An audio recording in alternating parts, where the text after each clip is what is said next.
Welcome, everybody. It's great to have such a big crowd here tonight. Thank you all for being here. If everybody can hear me okay.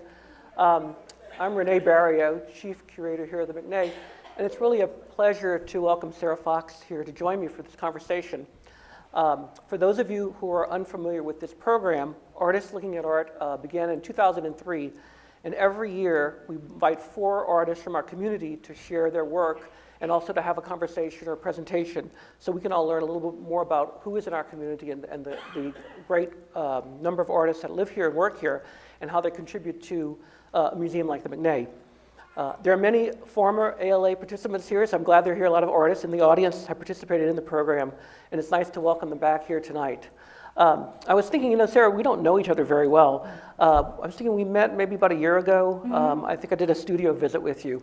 So why don't we start by just kind of doing a little biographical kind of background so that those people in the audience who don't know you, we'll have a better sense of where you came from, who you are, that sort of thing. Okay. And I'm going to throw this first image up just so we have I'm going to try. At some point we'll have a visual right now we'll just look at your name. Okay. So I'm originally from New Jersey. I grew up there as a little kid, moved around a little bit, and then ended up in Houston. My mom's an artist, so I grew up with a lot of art in my house. Is your mom here tonight? She's not. She had to have some back surgery, but she's healing well, but she's Good. in Houston right now. So I lived in Austin for 10 years after undergrad, and then my husband was going back to grad school. He got a good job here in San Antonio. We moved here 6 years ago, and I've stayed put here because I love it in San Antonio. And did you go to school here? I did. So when Aaron decided he went back to school when we lived in Austin, and I worked as a graphic designer and an illustrator in Austin the whole time. While he was in school. And then when he graduated, he got a good job here, and it was kind of my turn to figure out what I wanted to do. And art was always my true passion. I was a terrible graphic designer because you have to be really clear and direct, and I'm not very clear and direct in my work. So I was happy to give up graphic design and go back to University of Texas at San Antonio for my master's degree. So I was they kept calling me a non-traditional student. I'm like, that means I'm old. So I was a non-traditional student. So this piece is a collage, and probably pretty typical of your work, but what you're presenting here is one of 3 pieces. Maybe you talk a little about what you're doing, what you did for us. Okay. It started with the Common Currents exhibition here in San Antonio. I got the year 1817, and what I told myself was that I was going to just keep researching the year until I found anything to do with women. It took a really long time, and then I found this database that was all about Texas women's history. And the first instance of prostitution in Texas was here in San Antonio. So I was like, this is a gold mine. But there were 9 Spanish-speaking women here in the city that were kicked out. And so I did more research into, Spanish-speaking prostitutes at the time, and maybe some of the slang or lingo. I always think it's interesting, the sorts of names that we put around working girls. And one that I came across was an araña, or a spider. I just thought that was really beautiful because spiders show up in so many different cultures as sort of these fierce women. And so I started doing lots of things with spiders, and I also started at the same time researching the history of embroidery and the history of lace making. And so I made these webs for these arañas. And I like using all handmade lace work, so I buy big bulk handmade lace things off of eBay, because to me it's like hours and hours of women's work that's sort of been forgotten or thrown away, and it just mirrored really well for me the history of prostitution, which is actually really interesting when you start really researching it, because the madams and things that ran brothels were some of the first women that started daycare, some of the first women that introduced healthcare. They paved a lot of roads in the West because they wanted to make it easy access for their clients. So it's this other sort of forgotten, Right. invisible history, and so many things that women do in history end up becoming these kind of forgotten, swept under the rug pieces of history. So they seemed like it's not my typical medium. It was a new medium to explore, but it seemed like a good match. And when was that? That was this past year you made Yeah, that? it was just this year I've started City doing Day. these. So we'll talk about this more in a minute, but so for this project, you made 3 of these webs. I did, yes. And they're positioned in our original home. Yes. As if you find them like you would find the cob or spider Yeah, I webs like in to a put them where house. spiders would kind of live. Let's talk about other things too. Okay. So I know you wanted to talk about some of the artists that have influenced you, right? Yes. And how that work has been important to you in your vision. Yeah. So for artists looking at art, I was like, I'm going to talk about my favorite artist and kind of geek out about art. And I put Egon Schiele on here because I feel like this is how I learned how to draw, was just studying Egon Schiele. My mom had a book of Egon Schiele really high on the shelf, and I remember pulling it out when I was young and looking through all these things like, oh my God, this is amazing. But it's also, to me, it's such a complicated relationship I have with his work because I am a big feminist, and his work is so problematic when you think about his life, and the female nude is so complicated in history. But I guess I just wanted to put him in here as that I still love these things. I still love the odalisques. I love the female nudes in art history, even though they are so problematic. And tackling those sort of complicated issues is something that I can't get away from as much as, I would like to do something else. This is the kind of work that is. And do you make drawings? I do make a lot of drawings, and I do a lot of collages as well, but I still sort of consider my first home drawing. In undergrad, I went to a undergrad program that was a pretty traditional figurative arts program. So we had to do this human skeleton, life size, and then put tracing paper over it and do all the muscles. And then we do layers of fat. So it was really, really traditional. And my work was kind of stilted because of it. But, I had a huge appreciation for figure drawing, and I would take figure drawing every year. So yeah, I love drawing. It's my I can't help but see these as big drawings. Really? Oh, I love They're that. big drawings in space because all Okay. the beautiful line and the way you described them. We're looking at the Schiele right there. It's That's there's a beautiful true. connection there. The wavering line. But this sort of is maybe what many people in the audience know you for. Yeah. So it's still figurative, and I still kind of consider myself a figurative artist. That's why I put that Schiele piece in there, because I like kind of angsty figures. I like figures that are emotive. So this is a Madame Pussy. She's this sort of madam, and then she has all of her working girls kind of coming out, all these like spiders. I think the spiders climbing up this branch. Yeah. They're all like little spiders. And she's the next, I do animations too, and she's really the next character I want to animate because I think she's really funny. And I think we're going to see some of your animations. Yes, tonight, right? yeah. And this is another one sort of dealing with the female nude. This is based on an old nursery rhyme called Rub-a-dub-dub. Have you guys heard that nursery rhyme? So the real one, the old one goes, rub-a-dub-dub, 3 maids in a tub, and who do you think was there? The butcher, the baker, the candlestick maker, had all gone to the fair. And so it was about this sideshow act at carnivals where like these girls would like bathe each other and like everyone would come and like peep at them.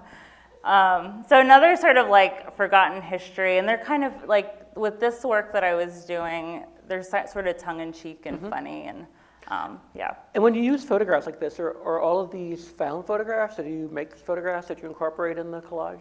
Well, I find most of them from like not library books. I go to the bottom floor of the library, used library books. The bottom floor of the library downtown, you can get like books for like $0.25. But I do a lot of stuff like I scan them in and I manipulate them, or I'll add color, take away color, or enlarge them and shrink them. And so for people who have not seen these in person, are they actual physical collages, or are they more like they're collaged and they're digitally printed and they're all one surface? They're all physical collages. Like I even like where the little pieces of paper kind of peel back and stuff. It's like on the internet they call it like, are you an analog collage person? So I'm like an analog collage person. Like my number one favorite tool is like really, really sharp scissors. So yeah. And this is a drawing kind of going back to the Sheila and dealing with like the female figure, I started making these little girls after the last election, sort of questioning women's position in our society, and this was one of my favorites I did, and these characters I used. And the way we're looking at these works, are these in any chronological order, or are these random? So we're looking at different parts of, how long a period are we looking at? Last couple of years? 5 years, Last 5 yeah. years, okay. Another one from that series. This is a big drawing. So when you say they're drawings, what materials are you using? So the cool thing about these last two is they're drawn on milk plexiglass. It sort of seems to glow, and I put them at an angle on the wall, so it's this thick plastic. And then I use graphite in them, and I use ink and watercolor and gouache. So they're drawings, but I do use some sort of like wet material in there as well. Another little drawing. So what kind of response do you get to these? I have people that love them, and then I have people that are totally like think they're very grotesque and don't love them. But I think that's really interesting. I kind of, the creatures that I'm making, the characters that I'm making, I don't think are like easy to love, but I think that people end up really loving them despite all of their sort of broken qualities. And do you have like sort of this family of characters that you use over and over again, or do you sort of invent I've started, I get more and more attached to certain characters. They feel like there's a family coming together. Yeah, like these little guys I love, and I've done stuff with them. Do you name them? These are the pups, but yeah. Yeah. Oh, and then I was kind of grouping stuff like theme-based. I put Quetzalcoatlus in here. This has got to be one of my top favorite pieces of artwork ever. Like even looking at it now, like in this really big scale, I just think it's so beautiful, and it expresses grief in such a tender, heartbreaking, and sincere way. There's nothing cheesy about it. Quetzalcoatlus lost her son in one of the wars and made a lot of work about it afterwards. And I've always loved her work even before, I knew about the history just because of the drawing quality. But, I did a lot of work about loss, and so she became even more an important historical figure to me. So this was a series. So this begins kind of the little chapter of my body of work that deals with loss. And it came at a time when my husband and I were trying to have a kid, and we couldn't. I kept having miscarriages, and some of them would go for a really long time, and then I'd miscarry. And now I have a son that I've adopted, and so a lot of that pain is gone. But when you're living through that pain, it's so all-consuming, and it's just really hard. And so I couldn't make work about anything else. So I did this body of work after my first miscarriage. And what they are is there's 57 little drawings, but they're all drawings that deal with erasure or covering up of things. So it was the 57 days that I had been pregnant. And then so I found like old kids' books, and I would erase out the main characters, or I'd cover them in thin layers of wax.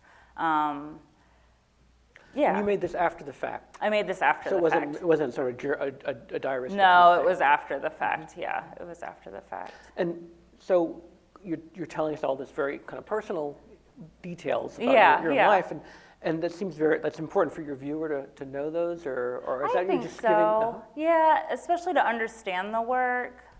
I love the little girl with the bird hands.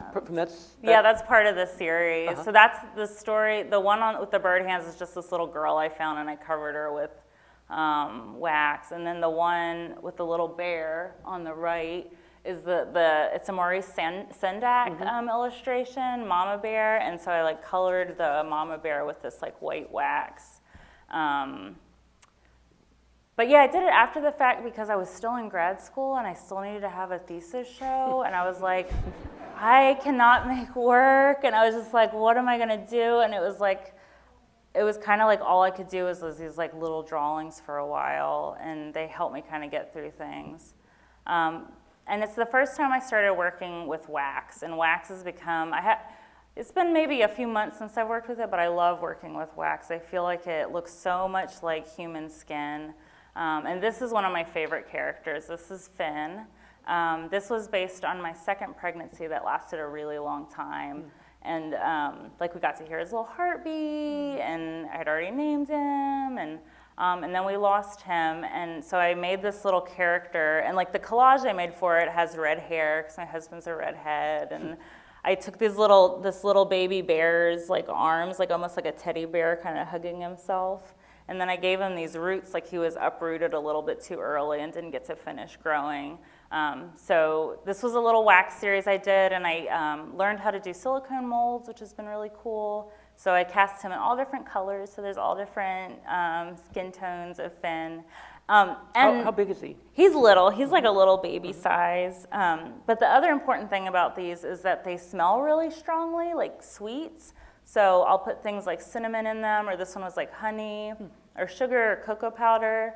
And that was a little bit about the instinct that some women have, like being around newborn babies. You want to like bite their little cheeks or like bite their little hands and feet. I get it around puppies and kittens and stuff too, but that sort of weird animal lizard brain instinct, I wanted to play on that because it was so strong in me, and it was almost to like get it out of my system was to make this work. And these are the little they were the bears, and then I turned them into the little piglets. We saw in the drawing earlier. Yeah. I just liked the idea of them being these little piglets because it was after the election, and there was a lot of stuff with women's rights, and so I liked the idea of these fetal pigs and these little girls sort of being these like, you know, being treated not like people and more like a political discourse or something. So yeah, that's why I turned them into pigs.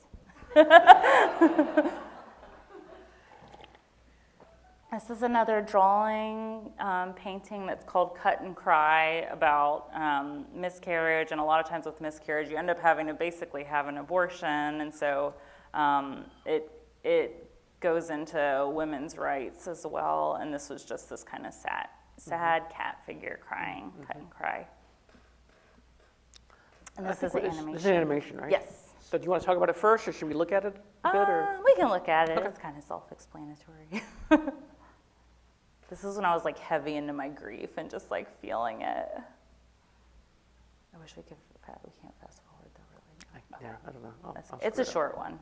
And there's no sound. No sound, yeah. This was the first. So, okay, I'll talk a little bit about it when it's going. I went, with the characters, the reason I started making them sculpture is I wanted these drawings and these characters to come more and more to life. And so I decided to try and do animation, which was really intimidating for me because I'm not great at technology. So I went to Southwest School of Art and took a class with Jared Tice about stop motion animation. And so this was the first animation I ever did.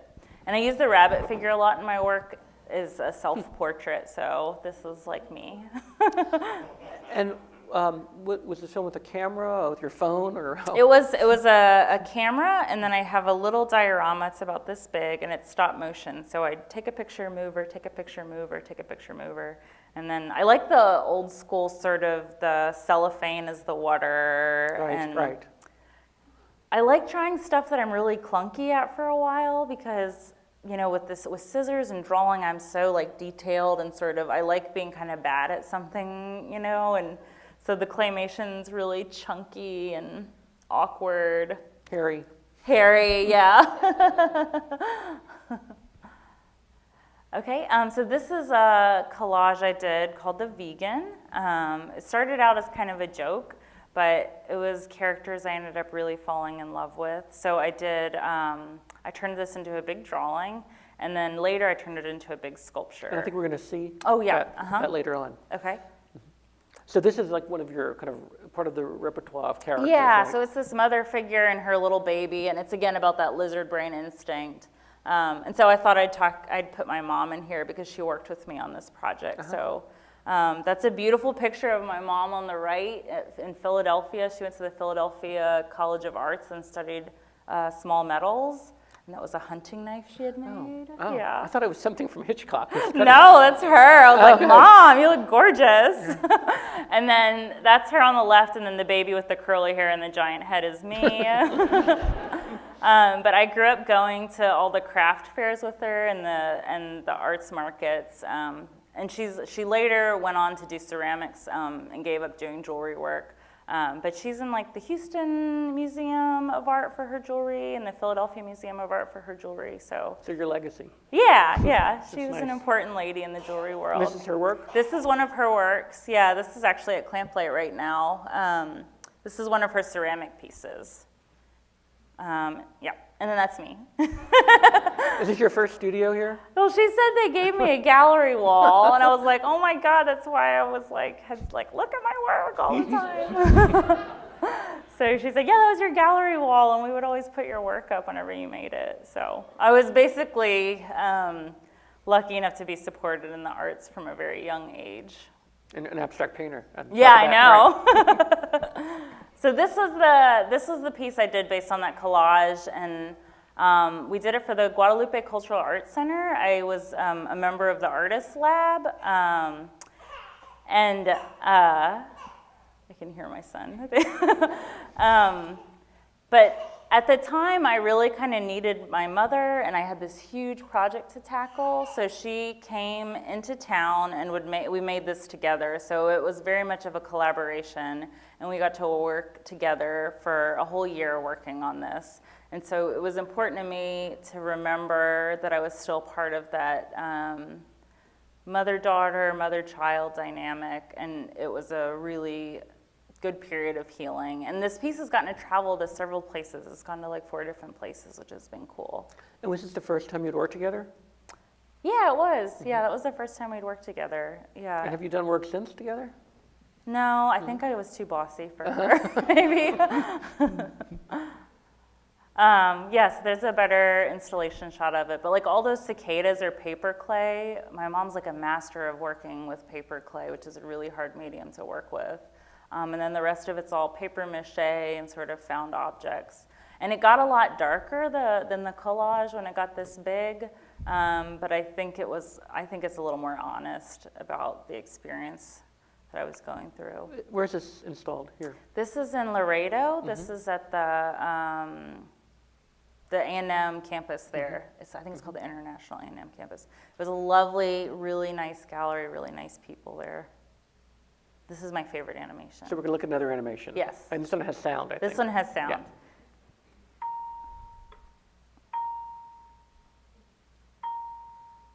This is the character from earlier with the little pig friend. Does she have a name? The pig's the guardian. But so this is a lot about when something's kind of going wrong with your body, and if anybody's ever had like serious health problems, like the doctors can't figure out what's wrong with you. You know, and you're going to all these doctors and all these tests, and everybody's giving you different opinions, and nobody knows what's wrong. And I kind of wanted to make this character that had something going on with her body that she couldn't explain, but that she was approaching with a little bit more of a curiosity and less of a fear. And then the music box in the background was based on an earlier project I had done. And we'll get back to, I did some more music boxes. So I made the music box, and then my friend Jared kind of scored it and overlapped it. Mm-hmm.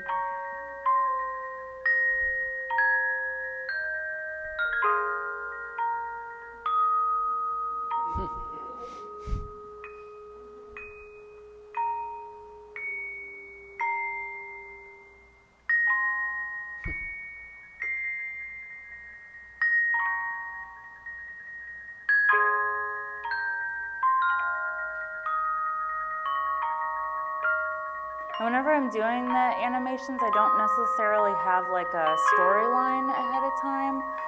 What's kind of cool is I make these really broken characters, and then when you animate them, you have to like figure out like how the heck they're gonna move through the world.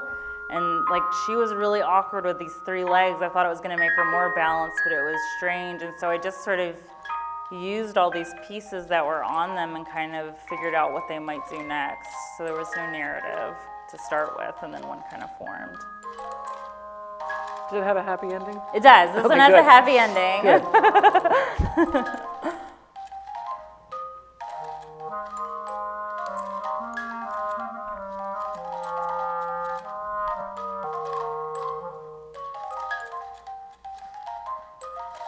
So have your animations been seen very widely, or? This one was at Cinnabar, and that's it. That's the only one this one has been, except I'm making you guys all watch it again now.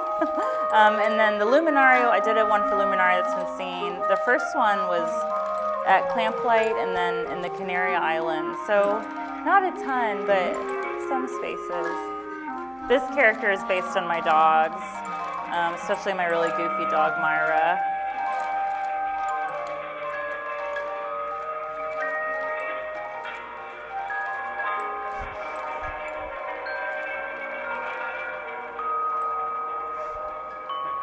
This was what Myra actually does to my son now. She like licks him in the face, and he thinks it's hilarious.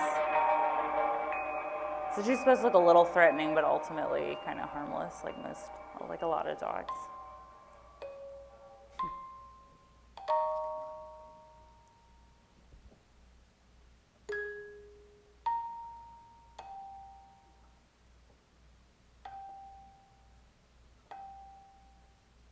Okay, that's it. So it had a happy ending.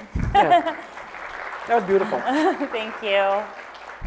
Because I made that like about the time when we decided we were going to adopt. And so this is a picture of me and William in front of one of my favorite artists, Wangechi Mutu, that was recently at the McNay. So it was a happy picture. So I love Wangechi Mutu. I discovered her in graduate school. And she's where I started really, really getting into collage. She talks about collage as, she says when you go through, so she talks about it like you go through the garbage of society and can make something from it. She says when you go through an elephant's dung, you can discover what the elephant is eating and if it's healthy or really, really sick. And so she describes collage like that too, that we're like going through the refuse of society and sort of making something else from it. So I just think she's brilliant and she's a big inspiration for my work. And this was a piece I did I did this for Luminaria. I proposed a project, but also in honor of Wangechi Mutu. She has this beautiful black mermaid that she shows that's a big bronze, and it's just gorgeous. And so that's almost like the little baby one of her character there. It was I didn't want to do a princess character, so I did this little mermaid kind of in honor of her. You can see it in Austin if you're interested. Yes, yeah, I know. It's at the just Blanton. Up the road. It's beautiful. And this is another piece about adoption. I was putting in just some of my stronger collage works. I had this dream about the child we might adopt, and it looked kind of like this little girl, minus being a frog. But I started using these frogs in my work. They're flying frogs as sort of the ultimate survivors. All of my characters before, like the little pups and the Finn, were characters that were kind of too broken to survive in the world. They kind of just lived in my imagination. But the frogs could live in water, they could live in land, and they had wings, so they were like the ultimate survivors. And so these little frogs have become a symbol of adoption and also just like William and the little ones that survive. So when you're working on these collages, do you work at a number at a time? You're kind of working on a series? I do or just one at a time because they're real big and I don't have a ton of space.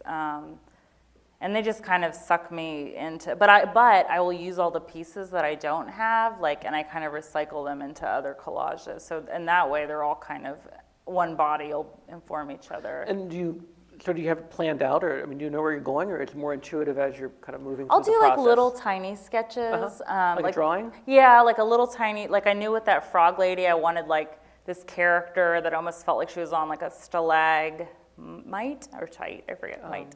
And then all these other ones are kind of in the background, and I wanted her to be kind of perched on top. And then with the first collage, I knew I wanted to do something about Manet's Olympia. So sometimes I have stuff in mind. Yeah.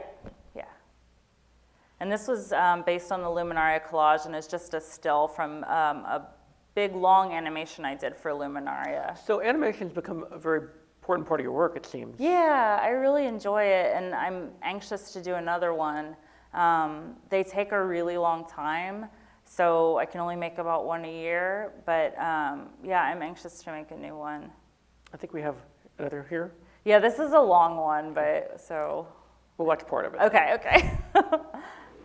So this was, I can just talk a little bit Yeah, about please. it. It's about 8 minutes long. So it was projected on the side of this huge wall at Luminaria, and so I wanted it to feel a little bit more like an installation. So there's lots of just wave sounds and underwater scenes, but it's really simple. It's just supposed to be a love story between two characters from two different places.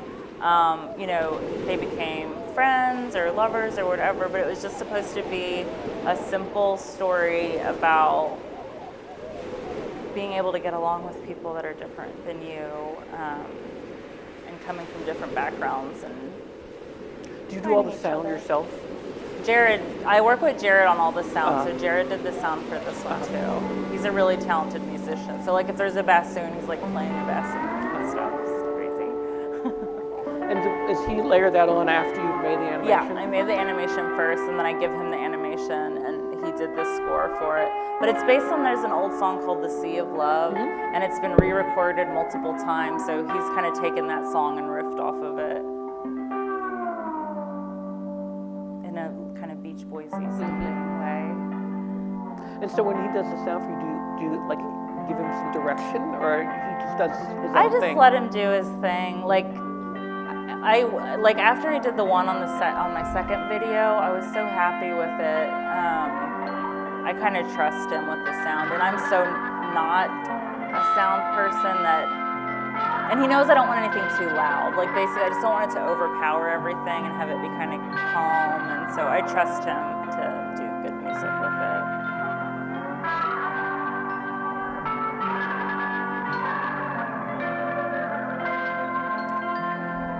When I made this character, I first made her as this sort of, without all the little spikes in her hair, but she was looking too pretty, so I had to dirty her up a little bit. And I had to find a place in San Antonio you could buy lobster.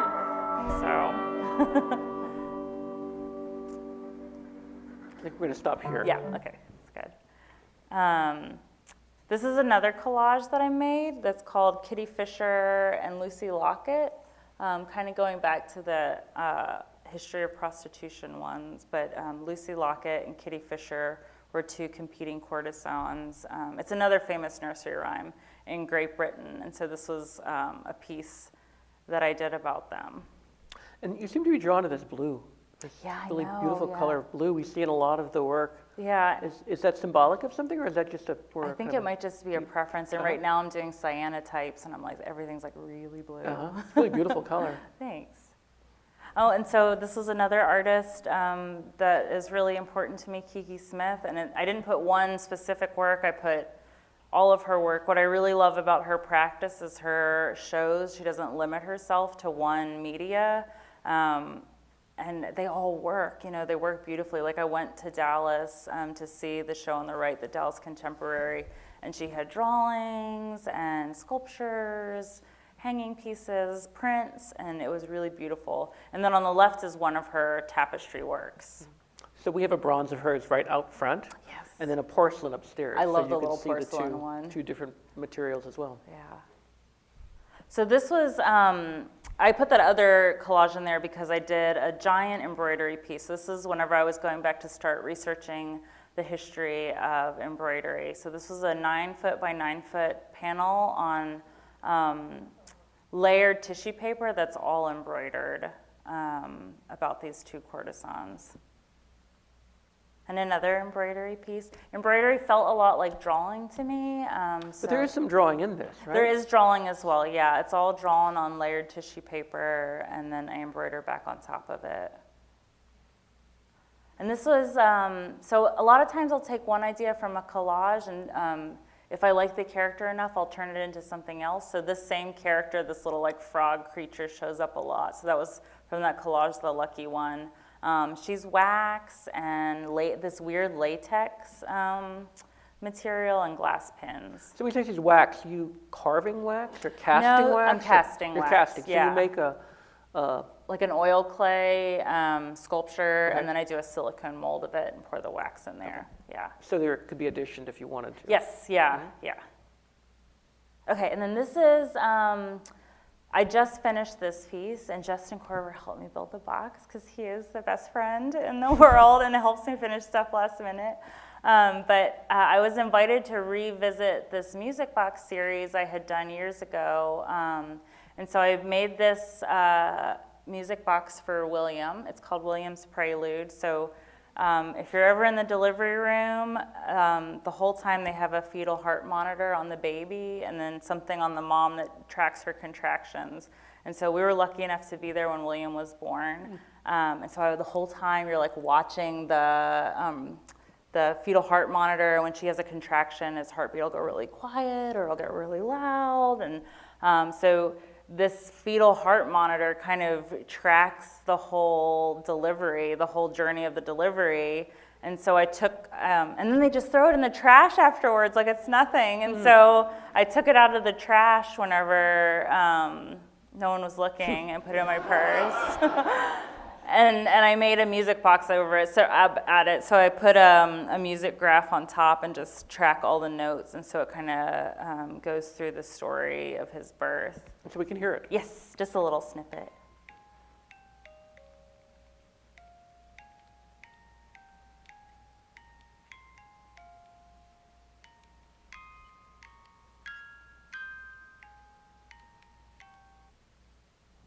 Lovely. Yeah, thanks. And it was really neat. Like, this is gonna sound like I made it up, but like I was like playing it through because it's in a show in New York, and I'm like super excited, but I want it to be like glitch free. And so I was playing the whole thing, and William's next to me, and like the bouncer, and he like started falling asleep to the sound of his own little like entrance in the world. I'm like, this is really cute. I put Judy Baca in here. Not as much as her artistic style, but who she is and who she stands for in her community.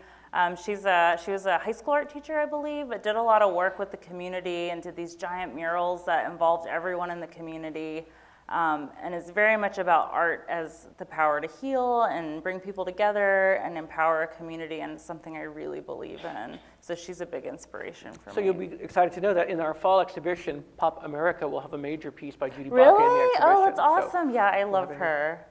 So cool.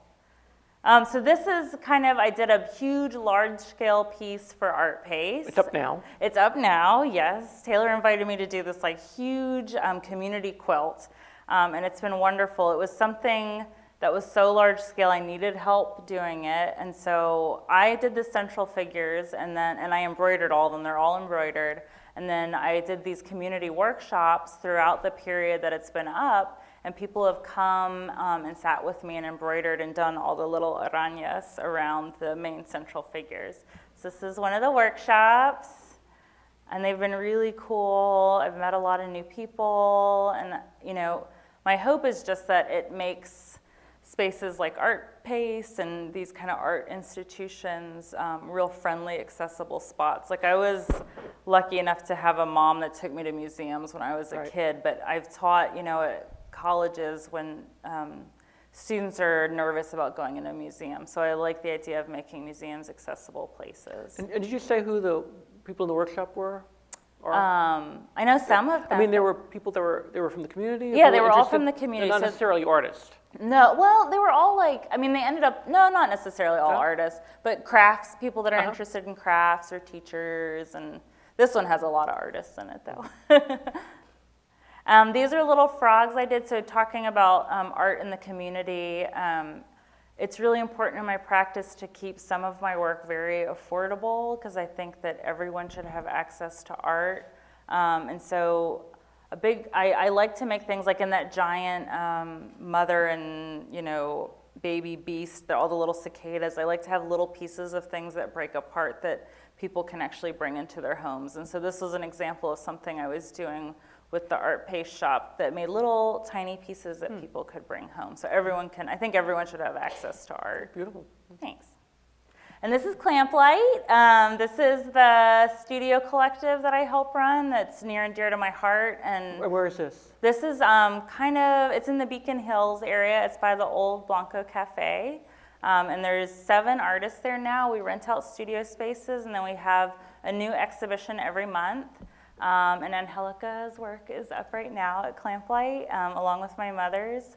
And so this is so important to me because as an artist-run space, we're allowed to invite artists to create something in this space that can be really experimental, or we're a good place for like young people to have their first show.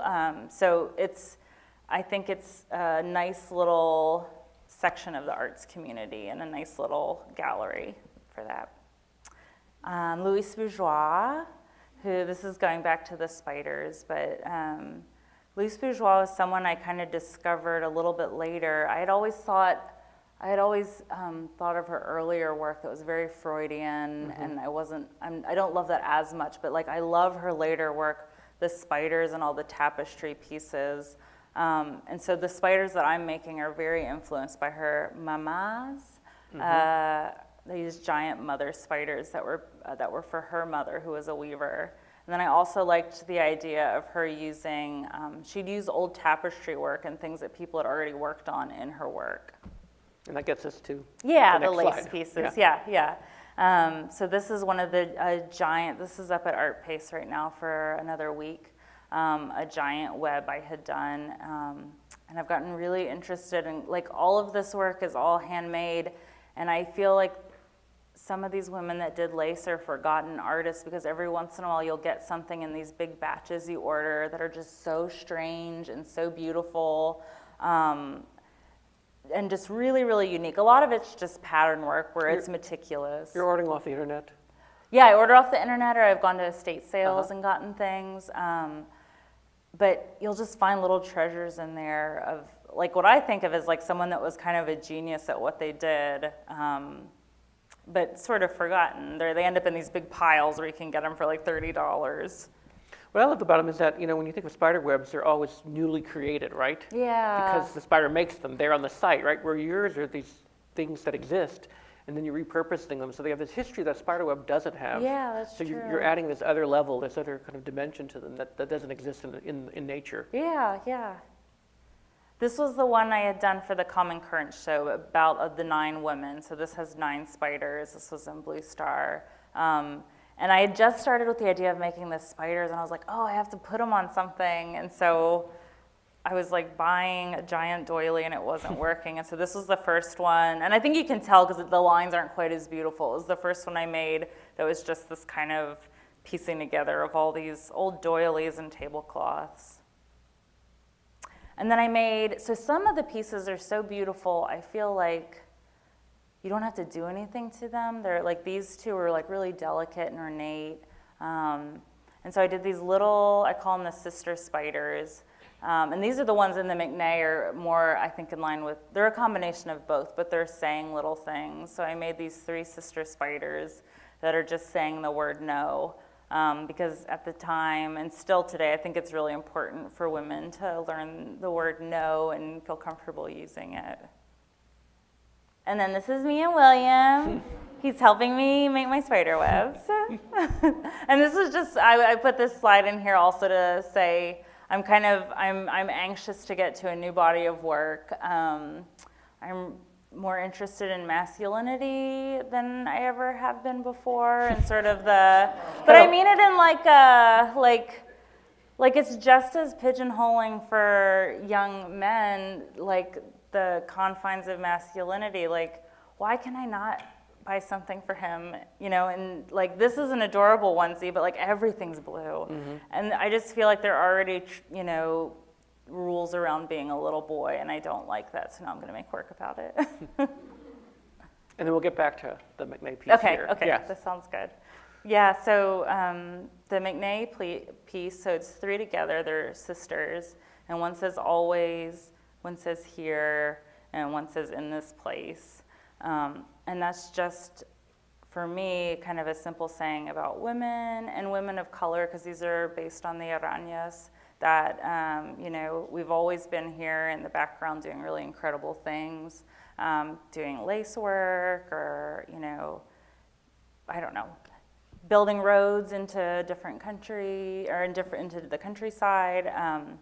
And so it's just acknowledging all the sort of forgotten women's work that's always been here. So I think we have a time for a few questions. Okay, And okay. then we'll invite everyone if they want to go up and see the work, which Okay. is actually in the original house, the original McNay home. So it's in the original lobby, as well as on the landing that goes up to the second floor. So you kind of discover them as you come through. That's my favorite one, up on the landing. So if there are any questions, maybe we have one right here. Okay, yeah, I looked at your art, it's really, I like it, but things like, what is your favorite thing you like to work with? Absolutely, the number one thing to work with. Oh gosh, that's a hard question. I think it's whatever I'm not doing. Like right now, I've been sewing a lot, and so I'm like, oh, all I want to do is some drawings or an animation. What I'm most comfortable with, what feels like home for me, is collage and drawing. Yeah. So the pieces that you're showing here were recently made. Yes, yes. So how long did you work on those? I mean, how much? About a month. Uh-huh. Yeah, a month and a half. Here's a question. Wonderful, Sarah. Thank you. Inspiring. How do you let go of these pieces that you spent so much time on? I mean, do you try to not sell them, or do you just let them go? No, everything I make, no. I mean, almost everything I make is for sale. Some of them I do have trouble letting go of. Like, I did a collage of Finn, that one character, and I like can't get rid of that piece. And like the Williams music box, I'm probably not going to be able to get rid of that. Like, so, but the one, it's not as much like the time I'm putting into them as that they're like sentimentally very important to me. But it's because I make so much work, it just like starts piling up around me. Do you work so. like every day? Yes, I work every day. I work at night. Like I work, our living room is a big, long living room, and half of it's the kitchen table. And I just work at the kitchen table every night while Aaron and Will hang out. But we cleared it off recently. Aaron's like, it's so nice to eat at the kitchen table. I'm like, yeah, I bet, but it's not for long. Other questions? I don't know if you're aware of this, but about 75 years ago, about 3 blocks away from the Mart Pace, there was a brothel on East Street. Someone had told me about that, and that there's like these old books of like the Johns and stuff that are like the Daughters of the Republic or something have these books. Ledgers? Ledgers, and I'm like, how do I get access to those? That would be so incredible. Really? I think that would be so cool to just go through all that history. I didn't know it was that recent though, and where exactly it was. Wow. Are they? Oh, cool. I need to just. Then you can name your spiders. Yeah, I know. There you go. I know because they're characters. There was this book that was like Wild Women of the West, and it goes through a lot of the madams, and they were like businesswomen, like Sure. characters. Yeah. Any other questions? Well, Sarah, you're gonna hang out a while. Yes. Upstairs yes. with your Yeah. piece. So thank All you right. so much. Thank you, Renee. Thank you for coming. Thank you.